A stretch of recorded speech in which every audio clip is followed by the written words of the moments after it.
Hey all, welcome to our Thursday Manhood and Masculinity class, in which we're going to be talking a little bit about topics that I think will be of interest to a lot of you, including masculinity during World War II and indeed during the Great Depression.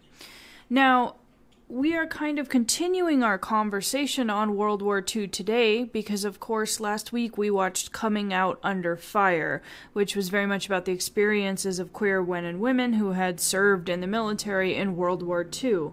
Today, I want to talk to you a little bit more about some of the profound changes to the gendered order that World War II would bring with it, because I think it's a really fascinating and complex history.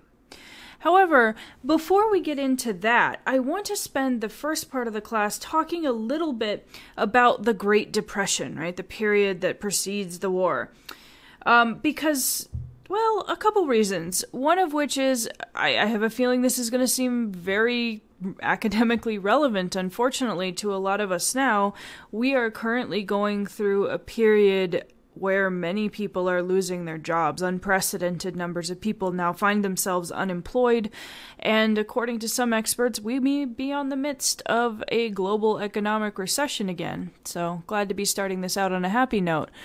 But my point is that some of these crises, some of these major financial meltdowns in our country's history provide us with some interesting opportunities to think through not just what these crises did to gender roles and gender relations and assumptions about gender in the past, but in a strange way, what we might think about them doing to our current gender systems, which is both a frightening and an interesting topic.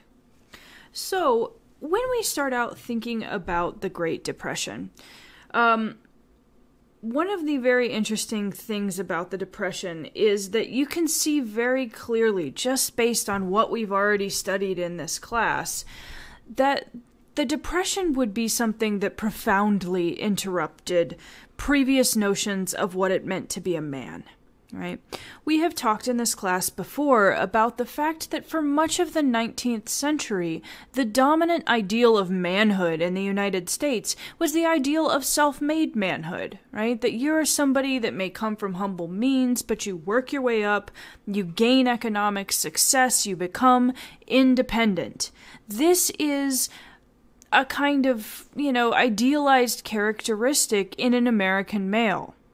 And even though we've talked for the past few weeks about some challenges to this ideology of the self-made man, challenges that come from the growth of an industrial system, the rise of corporations, the decline of independence for the average American male worker, I think it's really fair to say that even through those challenges, it still remains an ideal for men to be breadwinners, for men to be economically successful.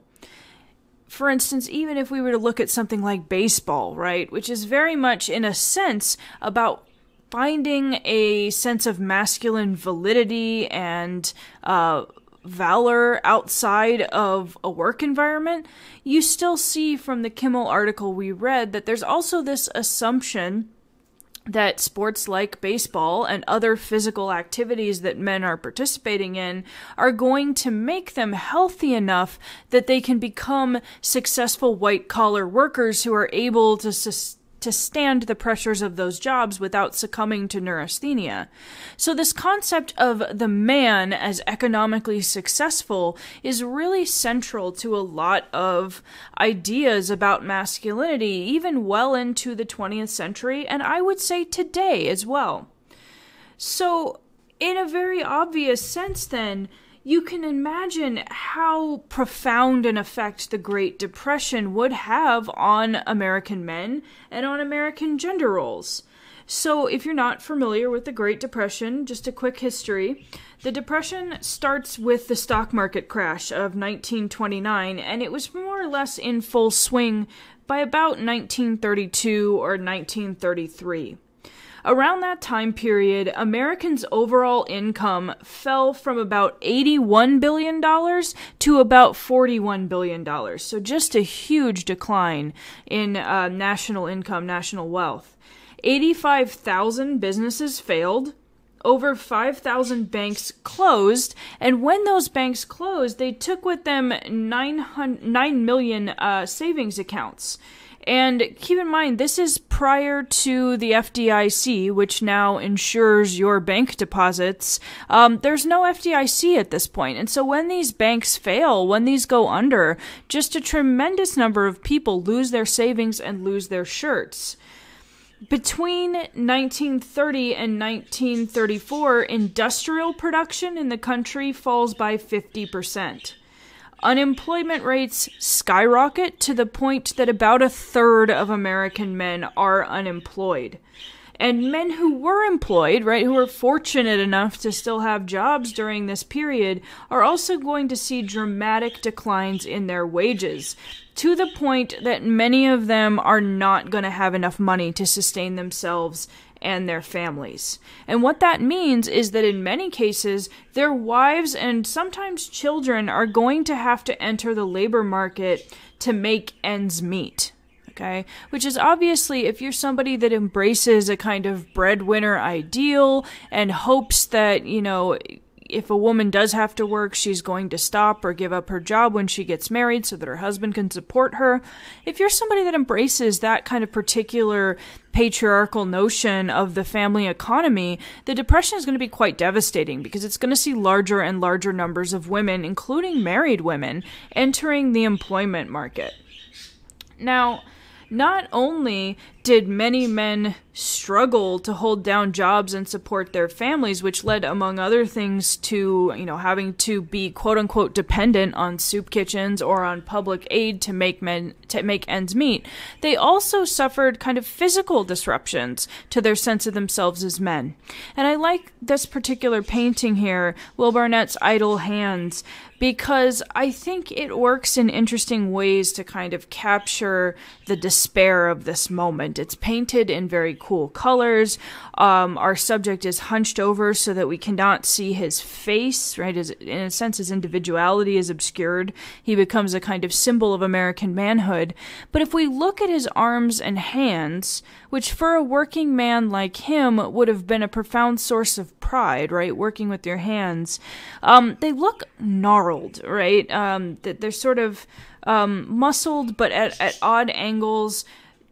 It looks like he's literally suffering a kind of physical deformation from his inability to work, from his idle hands.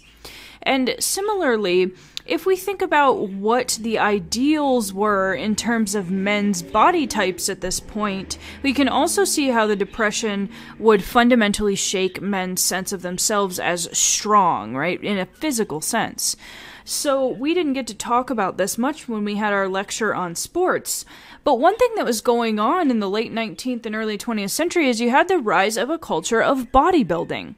And the YMCA, which we did discuss, is part of this, but you also sort of get celebrity figures like this gentleman, whose name is Eugen Sandow, who actually make a name for themselves by being strongmen and become kind of touring national celebrities, whose role it is to show off the kind of idealized male physique, which is much different than what would have been considered an idealized male physique in, say, the 1850s. In the 1850s, being a somewhat trim guy was actually a marker of standing because it meant you didn't have to do manual labor, right? If you were kind of a thin, willowy guy, then you were probably somewhat elite, or at very least respectable white-collar middle class. But during the time when middle-class men start to panic about sort of working men overtaking them in terms of their physical strength, what you start to get is a gym movement by a lot of middle-class guys who want to bulk up, who want to tap into that kind of primitive strength, and prove that even though they're doing desk jobs, that they're not manual laborers, they still have that kind of primitive masculinity that comes with having a lot of muscles and being very well developed physically. And Sandow really exemplified that, and exemplified that kind of love of the masculine primitive. And you see here, he's got some sandals on that kind of position him as a sort of classical beauty, but in a lot of his ads, you know, the fig leaf, etc., you kind of get a sense of him as kind of the muscular primitive. And lest you sort of think that this just extended to certain bodybuilding celebrities, and by the way, at the time, just in case you're wondering, Eugen Sandow was massive for this time period. Now, compared to modern bodybuilders, he would be quite tiny, but this is the period where they're starting to develop the exercise science and nutritional insights to allow people to really bulk up. During the sort of early to mid 20th century, Charles Atlas also became a big national celebrity. He was a self-proclaimed former 97-pound weakling. This is what he always said, that essentially, marketed ads to boys saying, hey, as long as you are skinny, right, even if you're with your girl on the beach, you're going to get bullied. But what you need to do is follow Charles Atlas's exercise tips and bulk up a little bit, and then you're going to be able to punch that guy in the face and tell him to, go away. Your girl is your girl.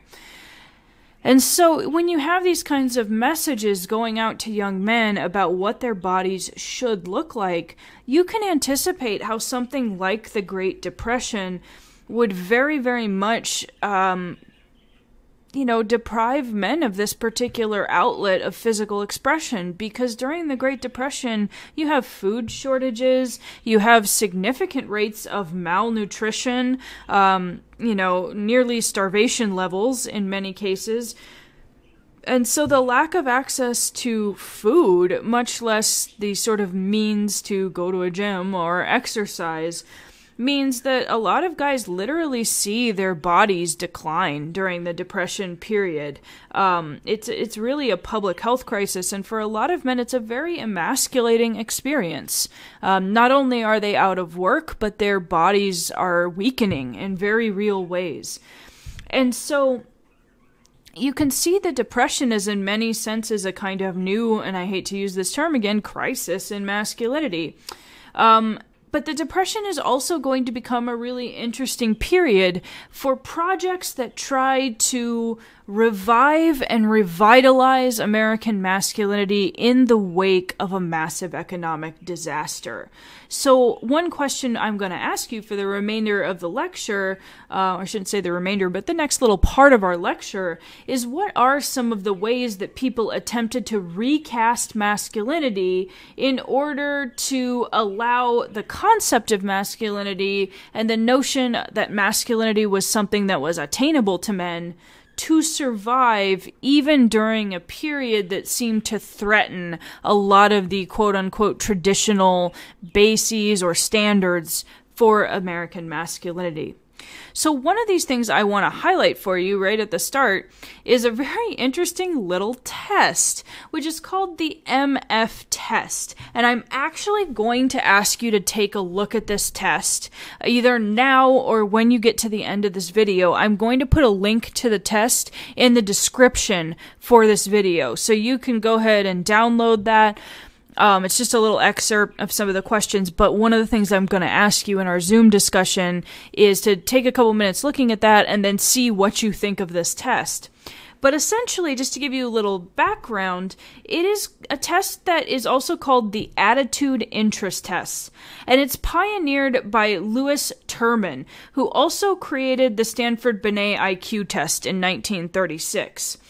Now, in terms of what the purpose of this test was, it was essentially designed to kind of analyze how many characteristics a person had that were masculine or feminine. And so again, these questions that you're going to read are designed to kind of figure out if you have a masculine or feminine aptitude or interest. And I will note, these are not necessarily, nowadays this kind of sounds like a BuzzFeed quiz, but at the time, are those still a thing? I think those are still a thing. But at the time, these are something that social scientists very seriously used to assess the gender of people like prison inmates, homosexuals, particular types of workers, sorority girls, etc. Right? They wanted to find out how feminine or masculine these groups were, and their findings are actually really assumed to be scientifically valid. Now, I'm going to ask you a little bit in our Zoom meeting about what some of the assumptions about what is masculine or feminine are on this test, right? What are the assumptions this test is based on? But I think one thing that's really interesting to note at the beginning is that not everything on this test was actually terribly stereotypical by the standards of its time period. In fact, some of what was found to be a shared trait of men and women actually ran contrary to societal standards for masculinity and femininity. So it's not, it's kind of hard to dismiss it just as a sort of, obvious just stereotype fest. And yet at the same time, this is still a test that seeks to normalize what is a man and what is a woman. And it seems to me in many ways that it's kind of a strange marriage of the concept of gender as something that is learned through entrance into the social world, and gender as something that is innate and naturally flowing from sex. As Michael Kimmel put it in your textbook, quote, masculinity was now understood to be learned through the successful mastery of a variety of props. Freudian assumptions grounded the male sex role, a static, ahistorical container of the attitudes, behaviors, and values that are appropriate to men and define masculine behavior. Okay, so this is interesting because this test, what is in many ways supposed to do is not just measure what's inherently masculine, but how well a particular child or test taker had successfully kind of imbued the characteristics that they were supposed to have by virtue of their biological sex, or at least their perceived biological sex. Jane Harris Smith, a psychologist, claimed that by examining the results of the test, it is possible to determine the extent to which individuals conform to or depart from the pattern of psychological reactions more or less peculiar to their own sex. So at its core, again, this is a test that's designed to essentially see how well you're doing at being a man or being a woman. And I want you to think about, and I want to ask you about, either in your written responses, if you're doing this asynchronously, or in our synchronous Zoom meetings, why you think a test like this may have actually been in some ways encouraging or comforting to people who were living through the Great Depression and the changes that it was sort of heralding for the gendered order of society. Okay, so that's one question I'm going to have for you. To transition a little bit to thinking about, should have gone to that slide earlier, but it's the Kimmel quote I read you, so I will skip it very quickly. Another interesting way of thinking about the ways that people in the Great Depression sort of coped with challenges to masculinity was actually through public art. The Great Depression, if you know anything about it, was actually a pretty great time for public art. And by that, I mean federally sponsored art projects, but also public murals that were designed to not just employ artists, but also provide the public with kind of visual cheer and beauty to appreciate during what was a difficult time. So Franklin Delano Roosevelt's plan to get the American population back to work actually involved creating government organizations that would hire people to work on public improvement and infrastructural projects, which included, of course, building roads, helping to conserve natural resources on government land, and organizing local record offices. But FDR also started something called the Public Works of Art Project, or PWAP, that hired thousands of artists specifically to produce murals, paintings, and sculptures that could be displayed in government and other public buildings. And, you know, I think this is fascinating to think about just in terms of some of what we're hearing about even now during our current crisis. You know, there is this push on the part of some people to say, you know, arts funding needs to get cut because, you know, when you're economically desperate, arts are a luxury item. And there are other people pointing out, hey, what are we all doing during the day now, right? How are we surviving this? Well, we're watching TV shows. We're paying attention to public writing. We're reading books. You know, art can be a tremendous source of comfort and something that gives life meaning during challenging times. And so this is kind of the philosophy that people had at the time. They saw art as a way of sort of reviving the spirit of the populace during a time when many people felt very lost, very hopeless. Art would contribute to a newly robust concept of American citizenship because you have access to culture and education being democratized, which would make more people than ever able to kind of participate in the American polity and in defining American culture. So the only guidance artists received under this particular plan was that an American scene would be a particularly appropriate subject matter. So something that was American.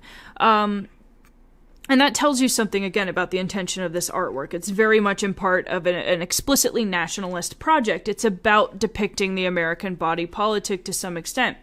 So I want to show you some art that came out of this, including this one, which I love.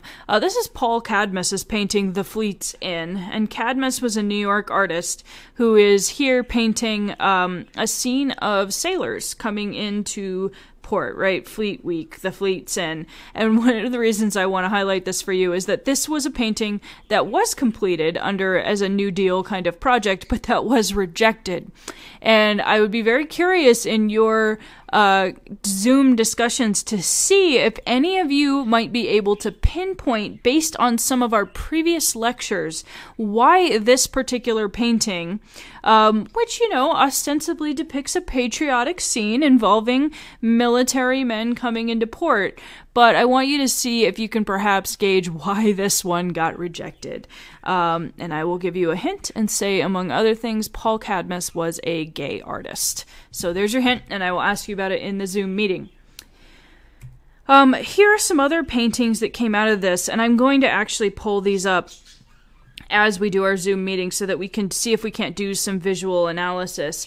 But very quickly, I want you to just think about the kind of subject matter that we're seeing in these paintings, why paintings like this might have been intended to be restorative in some ways. So here's one. And I actually think that this painting might be on the, you might have seen this before. I think it's on the site of BJ's Restaurants here in Tucson, which is kind of interesting. But anyway, here is another example of this mural, right? This is Seymour Fogle's The Wealth of the Nation, which is in the Department of Health and Human Services building. Again, I will pull this up during our Zoom so that we can actually comment on it.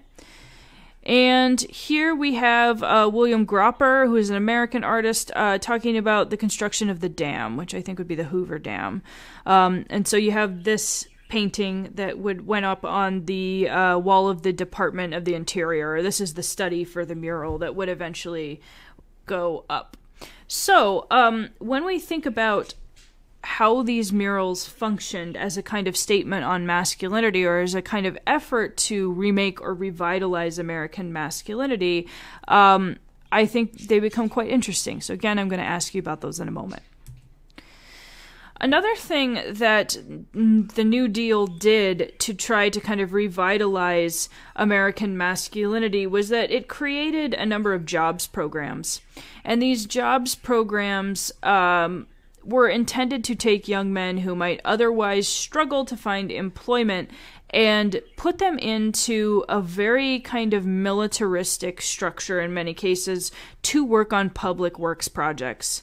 And the most famous kind of organization, New Deal organization, that performed this function was something called the Civilian Conservation Corps, which hired young men who were unemployed and unmarried to participate in natural conservation activities. So basically, these young guys are going to go live in camps and participate in a project like the aforementioned dam building or land grading. And the CCC, unlike many other New Deal agencies, made it very clear that it was not just intended to get men work and get them back on their feet, which is obviously very important during a depression, but that it saw itself as a quote-unquote man-building agency. And that was their words, man-building agency. So when Corps Director James McKenty wrote a book on the Corps, he titled it, Now They Are Men. And he suffused the whole book with statements about how the labor men performed in the Corps masculinized them and transitioned them from boyhood to manhood.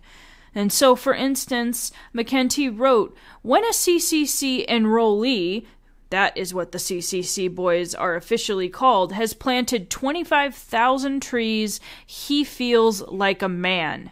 And you notice the language there of enrollees, right? These are not participants, they're enrollees, or in some cases enlistees. It's very militaristic in the language, right? And the CCC actually was cautious about strong associations with militarism early in its existence, primarily because the early 1930s were a period of strong anti-militarism and isolationism. And of course, the organization had civilian right in its name, right? But oftentimes it had Army Reserve officers overseeing the camps, and many of its trappings were fairly militaristic. Young enrollees wore forest green uniforms when they were not working, for instance, and indeed, many of the qualities of manhood that the CCC sought to promote would actually segue very neatly into the demands that the outbreak of World War II would place on young American men. So what were those qualities? Well, for one thing, the CCC really highlighted social usefulness as a key aspect of manhood. Right? It wasn't just that young men in the CCC were earning a living by labor. It was that they were laboring in ways that were socially useful. By building infrastructure, by taming wildfires,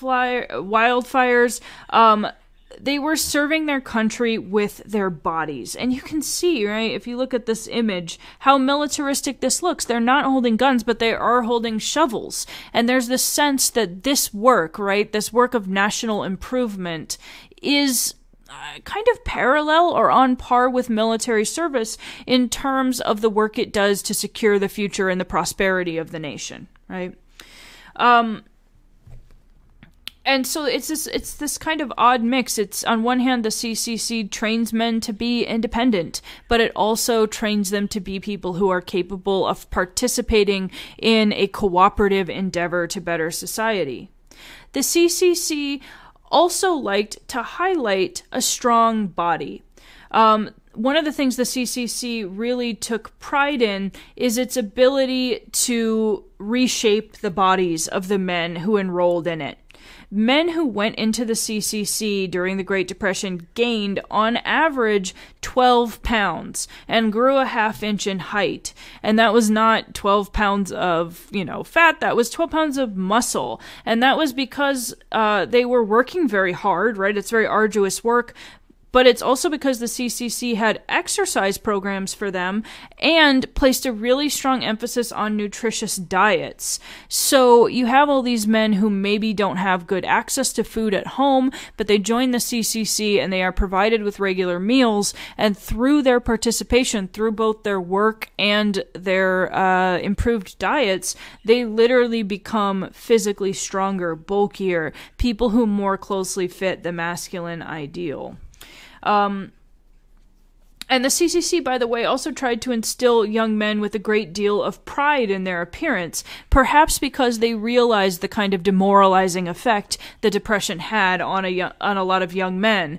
So, among other things, they had very strict hygiene standards, they required regular bathing, and had really strict grooming standards, including a requirement that men be clean-shaven. Even as these guys are working in the wilderness in many cases, they are required to keep a smooth face. And lastly, The CDC emphasized obedience and self-discipline that blended individualism with a degree of proper subordination. And here's another way that they are like the military, right? McKenty, who again is the head of the Corps, wrote, "Still more important, the CCC can teach men how to work. It can drill the habit of work into them. It can teach them how to work when the boss is not around. It can teach them to follow instructions on the job." So there's this strong emphasis on, yes, teaching recruits to follow orders, but also through that subordination, through that obedience, teaching them to be people who don't need someone hovering over their shoulder all the time, teaching them to be independent workers who really take pride in what they do. And unsurprisingly, when Pearl Harbor does happen and the United States enters World War II, many of the men who served in the CCC would go on to serve in the war, often as non-commissioned officers, so they're enlistees. And commissioned officers particularly actually said that they liked overseeing men who used to be in the CCC because they found their discipline and previous experience of service to the country really enabled them to adapt to the demands of military life exceedingly well. Now, on that note, let's talk a little bit about World War II and how that in and of itself is going to represent a kind of new remaking of manliness and masculinity for this period. So, World War II is often thought of as a period of a kind of high point in the history of American masculinity, and it's thought of that way by historians and scholars of masculinity studies, but also I think by everyday people. If we think about the rhetoric of the greatest generation, World War II is really a period where a lot of men, particularly sort of white men who were fit for military service, found it very easy to attain a hegemonic standard of masculinity, or at least to come close to that, because this is a period, like the Civil War, where definitions of what it is to be a man really coalesce. You know, in the antebellum period, if we think about it, the decades before the Civil War, you have your jolly fellows, you have your self-made men, but during the Civil War, it becomes this kind of crystallizing moment where what it means to be a man is to be a soldier. Well, that's going to happen in World War II as well, right? There are all of these sort of advertisements. If you look at these, or the messages basically, if you want to be a man, you should join the military, right? Man the guns, join the Navy, and it's this very kind of, suggestive image, shall we say. Another thing we see during World War II, besides just the kind of coalescing of this standard of masculinity around soldiering, which is going to create some issues, as you saw from your reading today for certain people, for instance, those working in the mining industry. I'll ask you a little bit about Matt Basso's article today. But another thing that happens is the nation itself becomes masculinized in a very interesting way. And this is a little surprising to students, I think, because when I've asked you in the past what we think of as our kind of national emblem, you've usually answered Uncle Sam. But prior to World War II, even as late as World War I, if you looked at a lot of the recruiting posters and images, they were actually very feminized. They used female iconography to draw men to war, and specifically the figure of Columbia, who was our kind of national emblem, as late as World War I. So here you have, we can do no otherwise, right? Columbia is hefting the sword. She is a figure that represents the nation. Uphold our honor, fight for us, join Army, Navy, Marines. And of course here that works kind of two ways, right? Uphold the honor of the nation, but also defend your homes, defend the home front, etc. But one thing we start to see is that World War II is going to see a decline in the use of female national emblems. And those emblems are going to be replaced in many cases not just by posters that have sort of very muscular men doing very manly things, but also posters of Uncle Sam. And Uncle Sam is an older figure. He doesn't get his start in World War II, but it is kind of interesting to see what happens to his image between World War I and World War II. So if we look at this picture of Uncle Sam, we can do a little bit of interesting image analysis on this, but one thing that strikes me is Uncle Sam here is depicted as, he's rather old. He looks a little bit like, he's got a little bit of a founding father aesthetic going on in the way that he's dressed. He's supposed to, in many ways, I think, represent the proud lineage of the nation, the founders, who are then calling you forth, you being the viewer of this poster, to fight for the nation. But Uncle Sam himself, he's got a little bit of a furrowed brow, but he doesn't look like he himself is going to be doing the fighting. And yet in World War II, we start to see a much more aggressive version of Uncle Sam being depicted, a much more martial version of the nation. So not only has Columbia, our sort of feminized image, fallen out, but you have this intensely hyper-masculine image of Uncle Sam, right? Yes, he's still older, he still looks like a patriot, but he is clearly much more muscular now. He's raring for action. Sorry about the racial slur here. But buy extra war bonds, right? And Uncle Sam's kind of hefting a tool and rolling up his sleeves. Everything about his posture here suggests that he's about to go into a fight, or he's about to go to work in some way. Defend your country. And here, right, Uncle Sam, in the kind of tradition of Jolly Fellows, has thrown off his, overcoat, has thrown down his hat, and he's pushing up his sleeves, right? He's ready for a fist fight. And so you get this very masculinized image of the nation coming during World War II in a way that I don't think it really has in prior wars. Now, as we proceed through the lecture, I am going to ask you a little bit about the article you read for today, which suggests that for some men, attaining masculinity or feeling masculine during the war was difficult. And then I'm also going to tell you a little bit, as we do our Zoom, about how some other groups who were, not white men, fared during World War II in terms of their own relationships to gender and masculinity. And specifically, I'm going to be talking, if we have time today, if not, I'll do it in next week's lecture, about women's role in the war, about African-American soldiers during the war, and actually about Mexican laborers who came into the U.S. during wartime to assist with labor shortages, called braceros. So we're going to be talking about them, if not in our Zoom conversation today, then in lecture next week. But for now, I'm going to ask you to join me in the Zoom conversation. I'll ask you a couple of questions about lecture, and then we'll talk about our readings. I'll see you there.